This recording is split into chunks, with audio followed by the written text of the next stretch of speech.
department, and Eddie is Water Sector Manager at the Department of International Trade, and we'll talk through the work that he's doing in the water and infrastructure areas. So as part of the DITs export strategy, they have a dedicated team focused on helping UK companies in the infrastructure sector to win business in priority international markets. There's a key priority, and there's a dedicated team in the UK working with Her Majesty's trade commissioners, ambassadors and other DIT staff that are located globally. So Eddie's presentation is going to frame the problems faced globally by the water industry, and will lay out the DIT's objectives over the next 5-year period. So without further ado, I'd like to hand over to Eddie Malone. Thank you, Eddie. Thanks, Sandra. Good afternoon, everyone. I'm going to take you through a little introduction to the DIT water team to start with. I'm going to talk about DIT's objectives. What is it we're trying to do as an organisation? I'm going to focus quite a lot on, climate change, urbanisation, water scarcity, because that's the issues, if you like, that's driving the uptake of water projects and the prioritisation of water projects. And I'll look to frame that as what are the global water challenges. I'm not going to spend a great deal of time on it, but to give you an idea of where we're coming from. I'll talk about that in the UK context. Why is it relevant to the UK supply chain? Why is it relevant to DIT? And then I'll talk about the DIT water strategic approach. What is it that we're trying to do within DIT to support exports within the water sector? Next slide, please, Kate.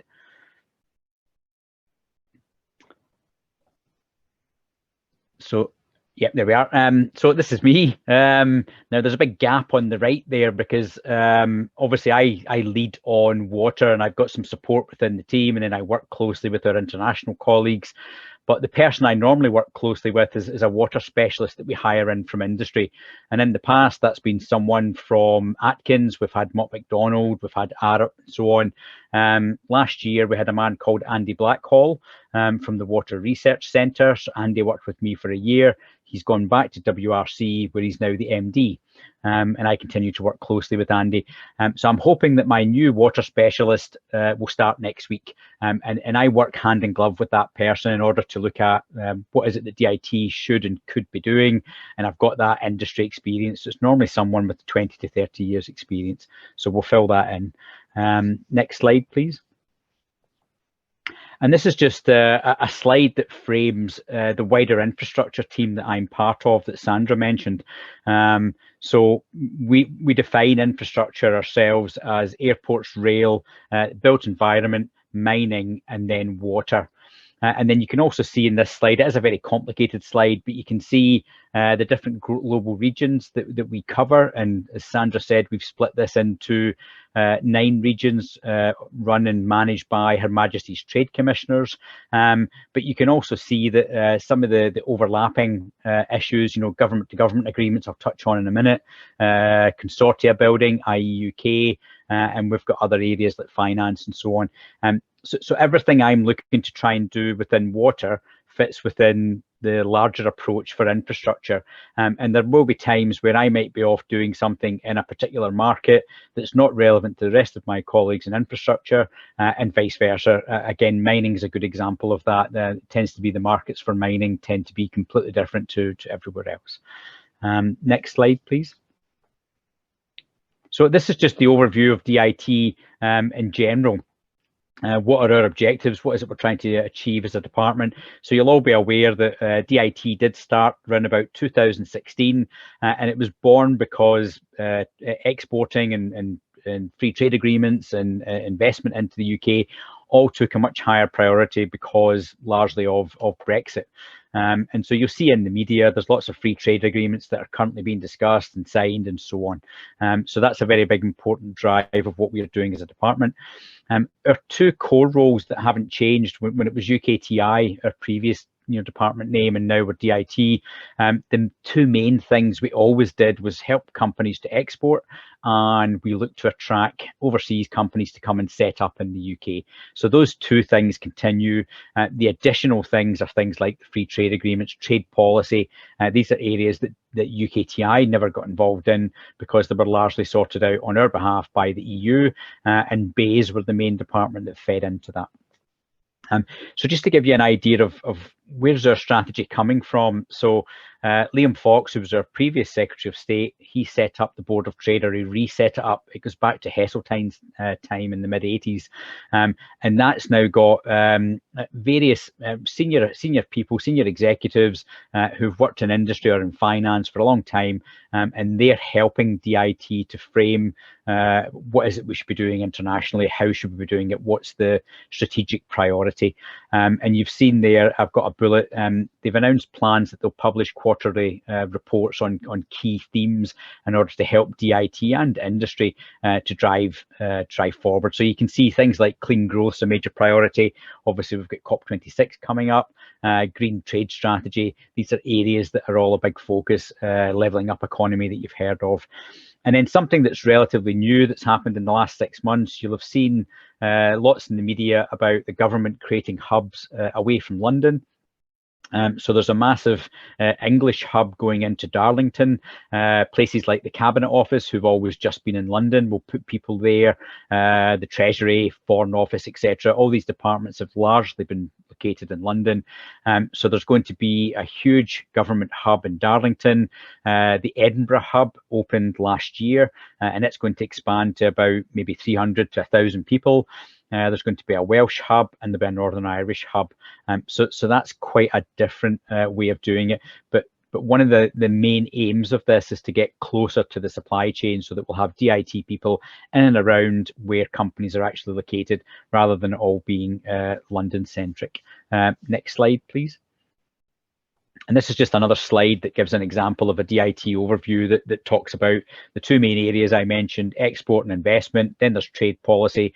We've got a big thing with the GREAT campaign. A lot of DIT budget and government budget goes into the GREAT campaign, which often is around marketing and big ticket events. So something like COP26, it'll be GREAT campaign funding that will go in there.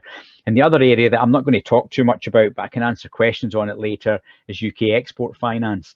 And all I'd say about UKEF is they're increasingly important to everything we do, because they bring finance to projects. They help get projects moving when otherwise they might be stuck. And UKEF has changed almost every 6 months to a year. Their policies are different. The offer that they have for UK companies is increasingly better. They're working in more markets, in different markets.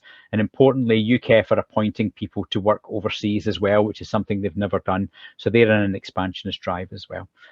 Next slide, please. And I mentioned the trade commissioners. So we've split the regions into 9. And again, that's an important shift. If you think about DIT and UKTI as was, all the decisions were made largely in London. And we worked with overseas DIT teams. As Sandra mentioned, I was based in Mumbai and then based in Beijing. So all the power sat within London in terms of budgets, what we should do, what the strategy was. And actually, it's a positive decision that again, Liam Fox made. Let's put really senior people based overseas and let them get closer to what's going on in these overseas regions and decide what should the trade and investment strategy be. So I think it's a positive, because I've spent a fair bit of time working on this side of the fence, which is part of our HQ operation in London, and I've spent 8 years working overseas, so seeing it from both sides. So I see it as a real positive. And people like Emma Wade-Smith, who's our HMTC in Africa, they make a difference because they're able to engage at a much senior level. Next slide, please. Thanks, Kate. I touched on the GREAT campaign. So we have a lot of our support now is digital, as every organisation does. So export opportunities is something that's about 20 or 30 years old. UKTI and DIT's always published this. So you can now find this on the GREAT website I've mentioned there. And whatever opportunities are posted, you can find them there. You can sort out narrow the search down to opportunities that you're interested in, and you can also set up email alerts so that you can say you're interested in opportunities in India in a particular subsector. We've also got another service called Find a Buyer and Find a Supplier, and this is targeted towards, we want UK companies to register their details, and an overseas entity might then search for you, so you can see that on the system as well. And there's lots of other free information that's there. You should also, if you're based in England, have access to an international trade advisor. If you're based in the devolved administrations, you've got access to SDI, for example, the Welsh Government and so on. And then equally now, as I mentioned, you're now going to have access to hubs in Edinburgh, Cardiff and Belfast. Next slide, please. And this is some initiatives that the infrastructure team has launched. So Infrastructure Exports UK is an interesting one. It's about how can the UK form consortia so that we can start to win more of the larger projects that happen globally. And it actually goes back to the 2015 manifesto for the Conservative Party. It was in there as saying we should set this up, we should do something, we need to do more. And we've kept it going. If I'm really honest, it didn't quite achieve what we hoped it would achieve from July 17 up until about 2019, 2020. And we've now repurposed it and refocused it. We've got a slightly smaller board, but it's basically the board is made up of senior executives from UK companies. It's co-chaired by Mark Holmes, who's the Chief Operating Officer of Mace, and co-chaired by one of our ministers, Graham Stewart. And so it's got a much tighter focus. And again, this is a key driver for us. We want to get involved more in these major programs, working perhaps with an international contractor, but it would be a UK-led consortia. Next slide, please. And then G2G agreements. This is something we've been pursuing for a while. Other governments are very good at it. So the French, the Germans and others, Japanese would go in and sign a G2G agreement with an overseas country. And the UK has not really got involved in that. Well, that changed with the Pan Am Games in Peru.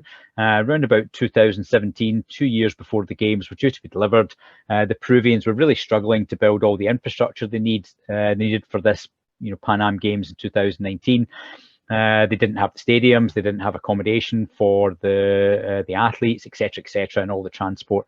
And so they signed a G2G with the UK, and we then pulled in the likes of Mace and Arup and others to come and help them deliver all of the infrastructure projects they need.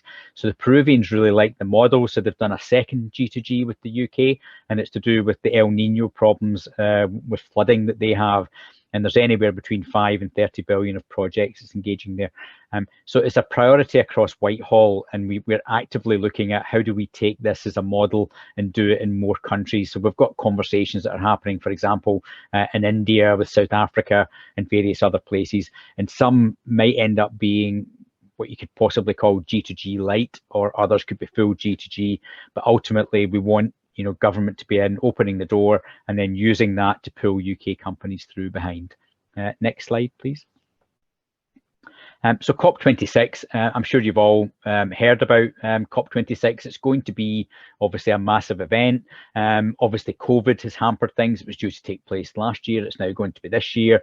You can see the various different themes there. There's the Race to Zero campaign, which is trying to persuade the likes of Sainsbury's and other UK companies, every company, to sign up to these climate change themes and campaigns and so on. So it's a big push for all of government, and in some respects it's all encompassing right up until it takes place, hopefully in November in Glasgow. And then but what I would say is, once this goes, the whole idea of government focused on clean growth, focused on climate change is here to stay. It is the focus of the UK government to be net zero by 2050. And so that's going to drive through in everything you see the UK government doing, but it's also going to drive through with what you see DIT doing. So the idea is that as the UK comes up with solutions that are seen as, cleaner, greener, and that fit the clean growth narrative, how can we take that solution overseas, perhaps to an overseas government that says, if you do this way, it will help you attract financing from the World Bank. for example, and here's a solution that's already been initiated in the UK and it's working well, etc., etc. So that's part of what we're going to be looking to do.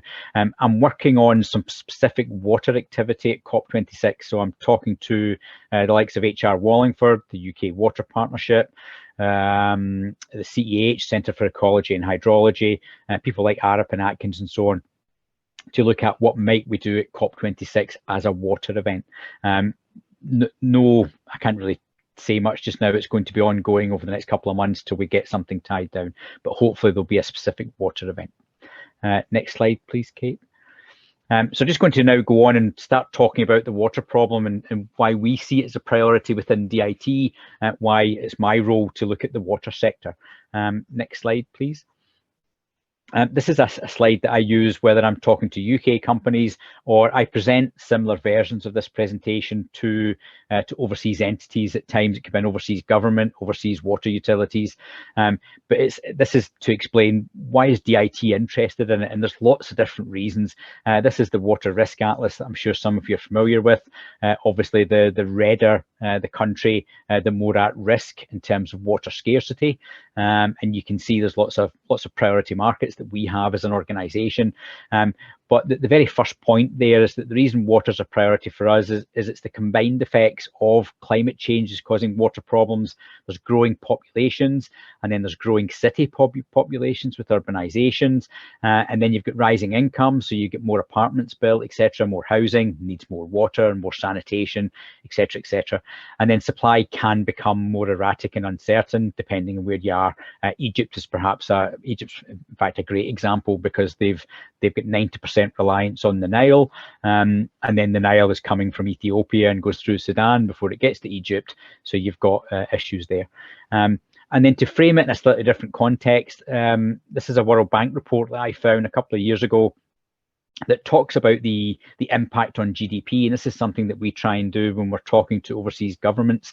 It's about helping them be more aware of the fact that working on a water project doesn't help their GDP perhaps in the same way that an airport or a rail project will, but there are defined links to GDP growth based on the fact that GDP will go down if there's a drought. But if you can keep your water projects moving, as in new sanitation, new water treatment plants, new distribution, etc., etc., it has a positive impact on GDP. So we try and make that argument. And then that last bullet point there, bullet point 3, this is another World Bank IFC report that I found that actually talks about the potential in terms of what's needed. And it basically, that this report, you can see the link there, it says that there's up to $1 trillion needs to be spent on smart water by 2030, and the report goes on to position where that might be and so on. So this is just a slide that I use to kind of frame the problem a little bit.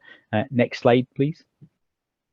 And Sustainable Development Goals, this is more probably an old DFID area, and as you know, DFID is no more. They've merged fully into the Foreign Office, so I work closely with FCDO colleagues now, and there are certain areas where certain countries even where FCDO might be in the lead talking about water, and then there are other markets, perhaps places like Egypt, where it could be a DIT approach. But what we're seeing increasingly is that we're working closer together, because the rationale for DFID merging into the Foreign Office is that the UK government wants to control its aid budget in a different way. And I know that's played out in the media. I don't want to get into the rights and wrongs of how the UK's ODA is actually spent. But it is going to be spent in a different way, and a lot of it's going to be spent on capacity building. So how can the FCDO go in and help upskill an overseas government so that they perhaps procure water projects in a better way, using something like, you know, the UK's Infrastructure Projects Authority.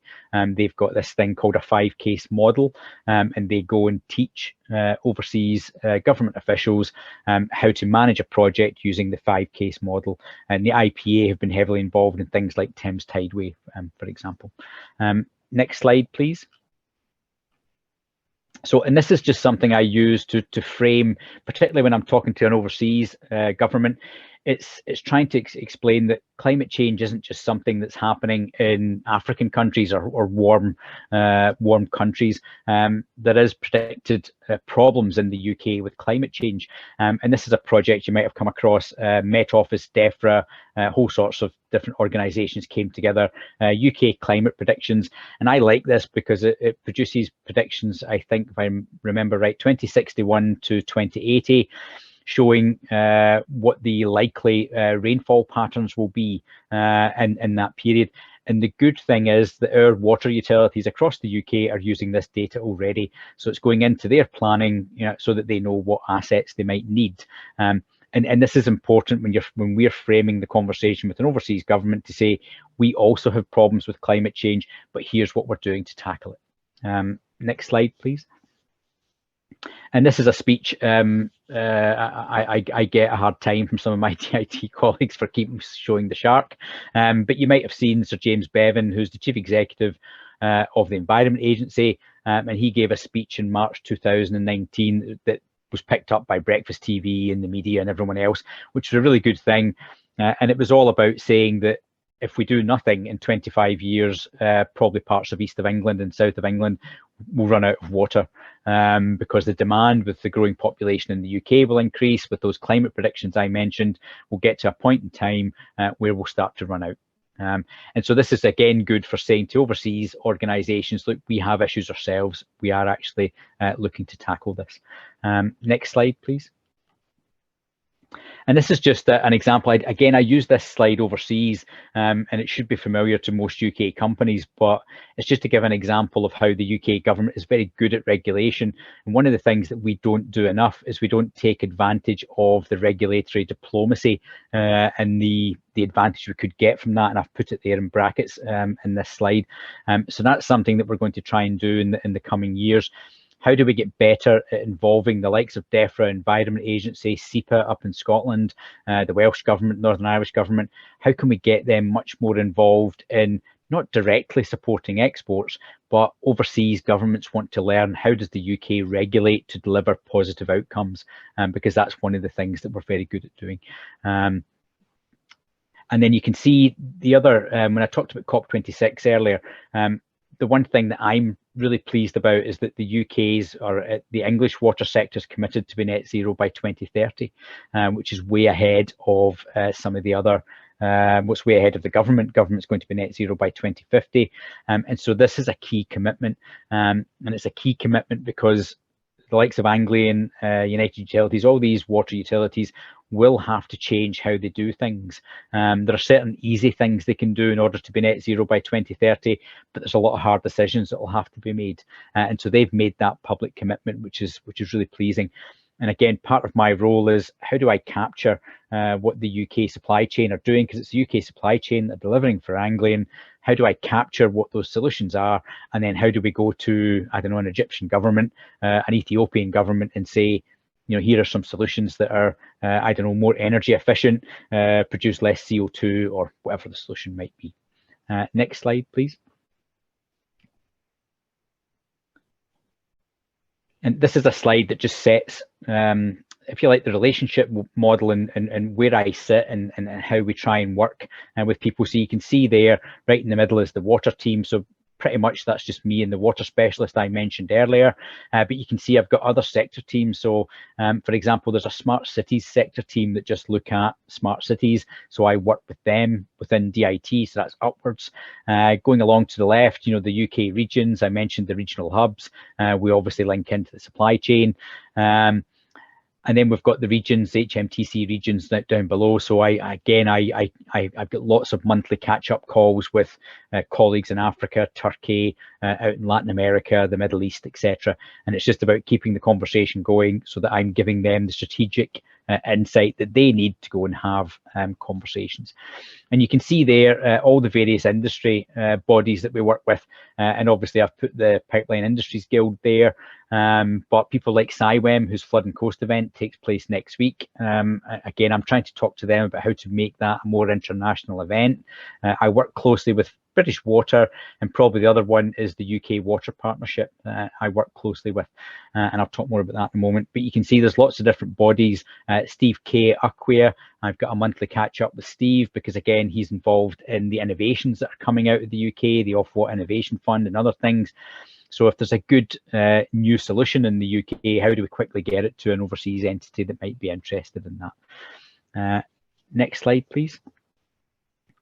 And this is our water campaigns model. So my role is very much a strategic one. It's to work with our colleagues overseas, educate them on what the water sector looks like, what's the UK good at, so that they can go and open a door with an overseas water ministry, an overseas city ministry, or overseas water utilities, overseas contractors. The majority of my colleagues overseas don't know the water sector, they're business graduates.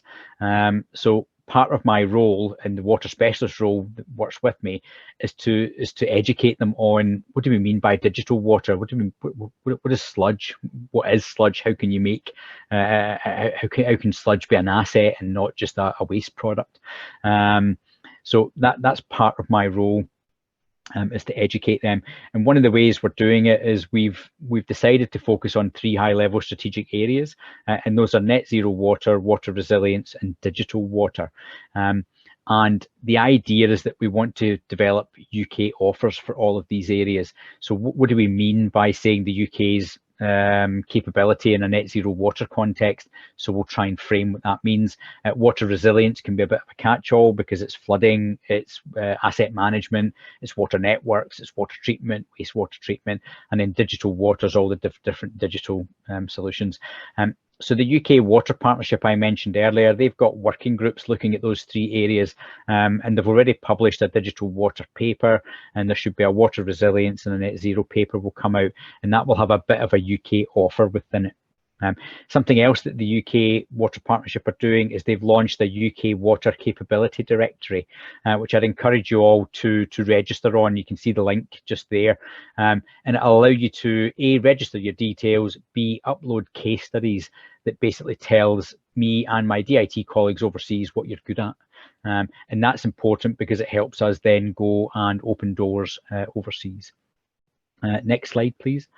And this is just a couple of slides that talk about what is it we're trying to do. So we need to create a capability statement and an offer. So this UK offer needs to say, you know, who can do what in terms of a UK company, and then we'll have sub sector statements. Things like what's the UK good at in wastewater management.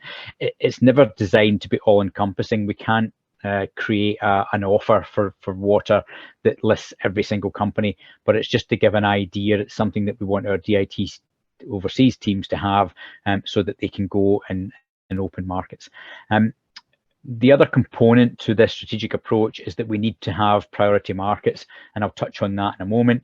We're not going to go after every market, but we do want to again do that with UK companies. Next slide, please. And this is just a slide talking about obviously COVID's been interesting, I think, for the water sector because it seems to have gone up in priority for a lot of governments. They've focused on water because obviously it's needed for hand washing and hygiene and lots of other areas. But it's interesting that it has gone up in terms of its importance, and obviously we will keep pushing that. And there's a bullet there about water and finance. It is difficult to fund a water project compared to, say, a wind farm or a rail project because they're much harder to monetize. But again, we're looking at that. Next slide, please. I mentioned that we are part of an infrastructure team. So this is the infrastructure priority markets. And you can see there's most of the markets I'm sure you'd recognize. What it means is that the whole infrastructure team is looking at some of these markets in much more of an in-depth way, as in, I don't know, what's Egypt doing in terms of urbanization as infrastructure for the whole thing. And then I'll be doing something on water that's inside a larger infrastructure approach, and so on, my different colleagues. But it doesn't mean that I might not be off doing something in another market. So Turkey's a good example. I've got a fair bit of work ongoing with DIT in Turkey, targeting the 20 municipalities there, because, for example, Turkey's got something like 45% leakage. They've got huge problems. So it means that I can still go and do something in Turkey, even though it's not listed on this screen, but it just means that I've got to have a decent case as to why I'm doing it. Next slide, please. Now, I want to quickly talk about a case study template that I've developed that you can either use or not use, but it's been offered to the UK Water Partnership, and so some companies are using it. I've got the notes for how to fill this in the notes, but you can't see that in the presentation, so I've copied them here. But I've basically produced this template and then written some notes about my expectations. What is it I think a UK company needs to write? And we want to keep it as a single page, and we want to then use it. So let's say I get 30 case studies that are all on leakage. How will I pull all that together and create a top and tail it with a bit of a narrative on a UK offer? Next slide, please. And this is the blank version of it, but you can see all the text that's here is my notes, and it's basically saying to a UK company, this is what I want. So obviously the first 4 boxes at the top are obvious. Who was the client? What country is the project in? What's the subsector of water? I've then got a box on the left that says, give me a 5-bullet summary, give me an image, type an elevator pitch, so this is all designed so that DIT teams overseas can look at this and can easily pull stuff out that they might be able to use, want contact details. And then there's a free text area that you can see on the right hand side, and even there I've given ideas. I've said, look, what's the benefits to the solution? Make sure you draw that out. Does it save money? Does it save pollution? Does it save time? Does it cause less disruption, etc.? Is there a net zero or a climate change angle? If so, draw that out in your case study, etc. Next slide, please. And this is just a completed one that I got from, I think it's Blue Water Bio. And so they've filled it in. And again, so I'll be looking to take this and merge it into some of my UK offers. So I'd welcome as many UK companies as want to fill this in, because it's a great tool for me, and I then pull it together and share it with my overseas teams so that they can go and open doors on your behalf. Next slide, please. And this is just, there's another page where there's a company profile. So this should just be a link to the company's website and a little profile that you would fill in. And I've basically said, I could go and pull some of this together myself, but I don't want to be in the position of writing a case study about a UK company. I want it to be the pitch that you guys might actually write yourself. Next slide, please. Now, this is just to give you an example of some of the opportunities that I'm currently working on.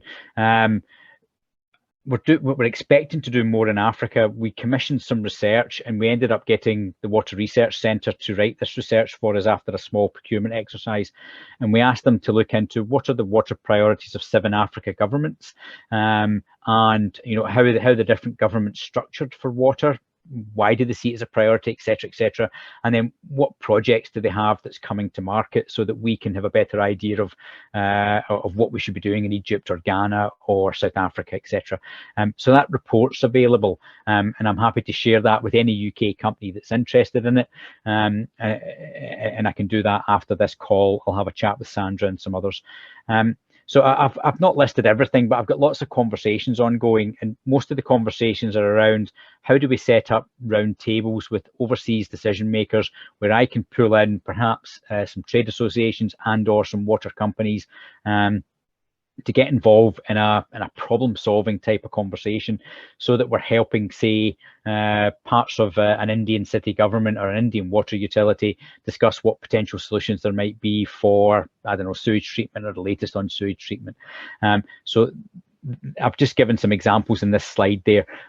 So the discussions in Egypt, Thailand, we're talking to the Metropolitan Waterworks Authority about flooding and water networks. Indonesia, I did a flood workshop with them in March, and again, we want to do more with them in terms of round tables. Turkey, I've mentioned before, we're talking to the different municipalities there. And in Peru, I've mentioned about G2G agreements. But there's other activities that I've got ongoing, talking to people like Saudi, other colleagues in the Middle East, places like Mexico and so on. Next slide, please. Now, I'm not going to dwell on this, but I've got about quite a lot of slides, actually, too many. And these next lot of slides are all about the Africa report that I mentioned. And so this is just showing you, it's an introduction to the report, if you like. This is just showing you what the report looks like, or it's going to cover. So there's going to be a project pipeline in the report, water sector landscape for each of the different governments. What's the government view of water? As in, what does the Treasury think of water? Are the Treasury willing to put the money up or not? Or are they hoping to get all the funding from elsewhere? Next slide, please. And this is just how we structured the report in terms of each ministry. Is there a water ministry? Or for example, in Egypt, it's the Ministry of Housing that tends to be responsible for a lot of water. So we wanted the report to draw that out. Next slide, please. And this is just, again, some other information that then breaks it down, that talks about the different government organisations. Next slide, please. Again, sorry, I'll just skip this one, Kate. Next slide. And this is just some examples of some of the projects that we found, and these are listed in the report. This is just like a summary. So we found 207 projects because we only looked for projects that were 20 million and above. But importantly, we wanted this bit of work to give us a foot in the door with some of these different African governments, so that we know now, we've got a better handle on, why am I talking to the Ghanaian government? What's the conversation going to be? We've now got this report, and we're sharing this report widely with UK companies, because we want companies to help us decide, actually in Ghana, I think you should be doing this. In South Africa, maybe that should be the approach. So we're consulting quite widely. I'm still talking to WRC about what the next step should be. Next slide, please. So this is just, there's two seesaw slides that I really liked. And it's basically about, it's just about, obviously, the SDG 6 that I mentioned about, more of a DFID goal about ending poverty, shared prosperity, etc., etc. And if you go to the next slide, you can see increasingly with the international financial institutions, so the likes of the World Bank, African Development Bank, our own FCDO with our ODA budget, there's an increasing environmental focus. So in other words, if a project now doesn't fit the climate change goals, it's unlikely the World Bank or others will fund it. And so that's a positive. Next slide, please. And this is just a slide that WRC pulled together, drawing out what they felt was some of the opportunities for the UK supply chain in these 7 markets. And you can see there that they've summarised it in different ways. And I'll go quickly to the next slide. This will show you what it says for countries. So this is an example of how it's presented, which we quite liked. We liked all these boxes, just giving you relatively simple information, because what we realise is that UK companies might only be interested in Ethiopia, so you can quickly just go to the Ethiopia pages and draw out the information that's there and ignore everything else if that's the market that you're focused on. And so the report's structured and that it'll allow you to do that, that you can break the report up so that it's just about Egypt, for example. I'll skip the next lot of slides. If you could jump to slide 42, Kate, that'd be good, because it's all about more information. I'll leave them in, you can read them on your own. One before. That's it, water campaign initiatives. So this is just to give you an idea of some of the activity that I get involved in. I don't do many events other than, say, webinars like this, but perhaps that are organised by DIT Saudi, who are pulling in a water ministry. I can get involved in speaking and talking about what the UK is doing, etc. But there's an event called World Water Tech that we do in February every year. We tend to get between 5 and 15 country delegations visit that event. Obviously, with COVID, it was a virtual event in February this year. Hopefully next year, it'll be more a physical event. And I expect the same level of delegations. I regularly get delegations from across Latin America, from the Middle East, from Africa, etc. So we'll be looking to do that again. COP26 I've mentioned. There's the Global Water Conference, which is due to take place, where the bid is going in for Glasgow for 2024. So if that takes place, that'll become a big event. So I do get involved in supporting the likes of British Water. If they're doing activity, I'll look to support that. And then, as I say, I work closely with the various HMTC teams. So often if they're looking to design a water activity, I'll feed into that. And the Africa research is a good example. So I supported the Africa team to bid for the budget for the Africa research. And then I helped with all the research questions and the rationale for why we were doing it, etc. So that's just an idea. And then obviously a big part of my role is engaging with the Pipeline Industries Guild, British Water, supply chain in all sorts of different ways, and I do that through various different means. I do publish stuff on LinkedIn often. So if my DIT colleagues are doing something in Peru or in Mexico or something like that, that tends to be the place that I will publish it. And then I'll also feed it out through regional contacts that I mentioned, so across England, Wales, Scotland, etc. So I'm going to pause there. I hope that was useful, and I'd be happy to answer any questions.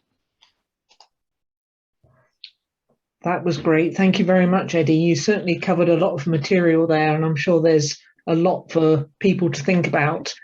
So if you do have questions, please type them in the chat and we can just run through those. There is one question in the chat. You mentioned overseas teams in 9 regions. Can you speak a little more about those regions and how the UK companies can support those initiatives? Well, one of the things I'm very willing to do is if any UK company or trade association are interested in knowing who's the DIT person in Colombia I should be talking to for water, who's the DIT person in Egypt, etc., I'm very happy to share those details. But that is it would depend on what you were looking to do as an individual. So as a trade association, depending on what you're looking to do, I can put you in touch with RADWA in Egypt, for example, EPEC in Turkey. But the way that most of my colleagues are structured is most of them cover infrastructure. Our overseas teams and even our UK teams are quite small. So EPEC in Turkey covers all of infrastructure. So she does water, she does rail, airports. She probably doesn't do mining, but she'll be responsible for the built environment as well. So they get involved in different areas. And the way to become involved is when I'm publicizing something on LinkedIn or going out via the trade bodies like yourselves, is then come back and say that you'd like to be part of an activity. Because often some of the webinars that we do, if I use India as an example, we might look to do a webinar where we've got, say, 4 or 5 Indian water utilities presenting, and we want an audience of 80, 90, 100 UK companies from the supply chain. So that's the best way to get involved is, register for as many DIT events as you can, as you spot. And then obviously that'll be your route for my DIT colleagues to then involve you in these different projects. But hopefully as we develop our own processes, our own ideas, we want to get to the stage where we're starting to work on some major programs, and that's when I'll be looking to publicize those major programs with as many people as possible to get people to sign up for them. Right, and I guess as part of that, the template that you showed and also registering with the UK Water Partnership are all avenues to get engaged, for UK companies to get engaged. Yeah, because the case study template, I haven't counted, but there's about 12 boxes on there, and I designed it that way on purpose because I've written it on the basis of when I'm overseas. I mean, I'm not an expert in water. I've been covering water for 3 years, so if any of your colleagues online ask me a technical question, I'll flounder, but I can talk in lots of general terms about water, and it's why I've got a specialist. If I had a specialist with me, the specialist would be on this call, and he or she would pick up the technical aspects. So the template's designed on purpose to ask lots of questions and actually to force a UK company to write in simple bullet points so that our overseas teams can then easily pick that up and pick it out and say, did you know that this UK company is really good at, this? Right. And we've got a question from Gosha who says, this is such an obvious department to have. What was there in place before the DIT was formed? Well, God, if you go back 200 years, when probably the UK was one of the first ones to have embassies, it's always been, as it used to be called in old movies, it was always the commercial attaché. So I've been a commercial attaché when I was in Mumbai and Beijing. So the roles always existed. And then when I was overseas, we were UK Trade and Investment, and that was always problematic because UKTI was a junior department, and our two parent departments were BEIS at the time and the Foreign Office. And so we never had our own. We had one junior minister, but it meant that when David Cameron, for example, when he was PM in 2010, he tried to get every other government department to do more to support the export agenda. But he didn't have anyone from UKTI in the cabinet meeting because they weren't allowed to attend because they were a junior minister. So it didn't really work. And so I think that was the thinking based on everything that was going to happen with Brexit and the desire to get involved much more in exporting, that DIT had to become a major department. So as I say, so the trade and export side of what we've done, we've been doing for 30, 40, 50, well over 100 years. It's just that we do it differently now. But it's the other new strategic parts and the fact that it's DIT that's now leading the trade negotiations. And it's the idea, I suppose the interesting one is the Trans-Pacific Partnership. It's the UK or the UPCPP, I can't even remember what it is, but it's the trade agreement with the likes of Indonesia, Australia, all that Pacific region. So there's lots of dialogue ongoing for that. And we don't quite know what it will look like in terms of when the UK gets access to that.